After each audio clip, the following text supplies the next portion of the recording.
آج کی اس ویڈیو میں ہم ایک بہت ہی اہم حدیث سنیں گے جس میں آپ کو اور مجھے انشاءاللہ بہت زیادہ فائدہ ہوگا۔ میرے پاس ایک بہت بہترین کتاب یہ منتخب احادیث ہے، اس میں سے ہم ایمان کے حصے میں سے ایک حدیث پڑھیں گے، انشاءاللہ آپ کو بہت زیادہ فائدہ ہوگا۔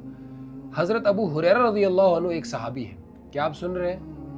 حضرت ابو ہریرہ رضی اللہ عنہ ایک صحابی ہے، روایت کرتے ہیں کہ نبی کریم صلی اللہ علیہ وسلم نے ارشاد فرمایا، جو شخص اللہ تعالیٰ پر اور ان کے رسول پر ایمان لائے، نماز قائم کرے اور رمضان المبارک کے روزے رکھے تو اللہ تعالیٰ کے ذمے ہوگا کہ اسے جنت میں داخل فرمائے۔ کیا کیا کرنا ہے؟ ایک تو ہمیں اللہ تعالیٰ پر ایمان لانا ہے، اس کے رسول پر ایمان لانا ہے، نماز قائم کرنا اور رمضان المبارک کے روزے رکھنا ہے۔ تو اللہ تعالیٰ اس چیز کی ذمہ داری لیتے ہیں کہ اللہ تعالیٰ اس کو کیا کریں گے؟ جنت میں داخل فرمائیں گے، خواہ اس نے اللہ تعالیٰ کے راستے میں جہاد کیا ہو یا اسی سرزمین پر رہا ہو جہاں اس کی پیدائش ہو، یعنی جہاد نہ کیا ہو۔ صحابہ رضی اللہ عنہم اجمعین نے عرض کیا، یا رسول اللہ، کیا لوگوں کو یہ خوشخبری نہ سنا دیں؟ تو صحابہ اکثر کیا کرتے تھے، جب کوئی حدیث سنتے تھے بہت زبردست جس میں خوشخبری والی بات ہوتی تھی، جس میں بہت زیادہ نفع ہوتا تھا، تو کوشش کرتے تھے ہم کیا کریں، اتنے اتاولے ہو جاتے تھے کہ دوسروں کو بتایا جائے۔ تو ایسے ہی صحابہ نے اللہ کے نبی سے پوچھا، اللہ کے نبی آپ بتائیے کیا ہم یہ لوگوں میں یہ بات پھیلا دیں؟ آپ صلی اللہ علیہ وسلم نے فرمایا نہیں، کیونکہ جنت میں 100 درجے ہیں جو اللہ تعالیٰ نے اپنے راستے میں جہاد پر جانے والوں کے لیے تیار کر رکھے ہیں، جن میں سے ہر درجوں کے درمیان اتنا فاصلہ ہے جتنا آسمان و زمین کے درمیان فاصلہ ہے۔ جب تم اللہ تعالیٰ سے جنت مانگو تو جنت الفردوس مانگا کرو۔ کیا کون سی جنت مانگنا ہے؟ جنت الفردوس مانگا کرو۔ وہ جنت کا سب سے بہترین اور سب سے اعلیٰ مقام ہے اور اس کے اوپر رحمان کا عرش ہے۔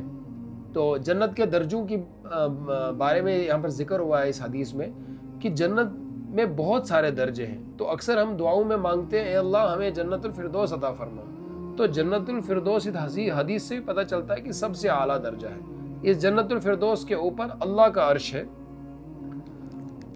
تو وہ جنت کا سب سے بہترین اور سب سے اعلیٰ مقام ہے اور اس کے اوپر رحمان کا عرش ہے، ماشاءاللہ، اور اسی سے جنت کی نہریں پھوٹتی ہیں۔ تو پتہ چلا کہ جنت الفردوس کے اوپر جو اللہ تعالیٰ کا عرش ہے، یہیں سے کیا ہوتا ہے؟ جنت کی نہریں پھوٹتی ہیں۔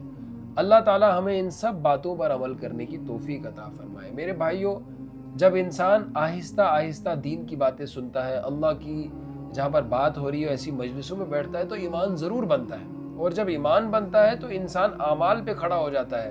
پھر اعمال کا شوق پیدا ہوتا ہے، نہیں میں نے ظہر کی نماز پڑھی ہے، اب میں عصر کی بھی پڑھوں گا، اب میں ظہر کی بھی، اب میں مغرب کی بھی پڑھوں گا۔ ایسے ہی آہستہ آہستہ انسان اعمال پر کھڑا ہو جاتا ہے۔ تو ہم نے یہ حدیث سنی، مجھے امید ہے کہ آپ اپنے بارے میں بتائیں گے کمنٹ میں کہ آپ کو اس سے نفع ہوا۔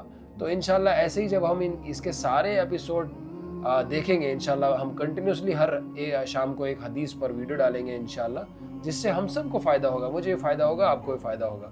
اللہ تعالی ہم سب کو عمل کرنے کی توفیق عطا فرمائے۔ السلام علیکم ورحمۃ اللہ وبرکاتہ۔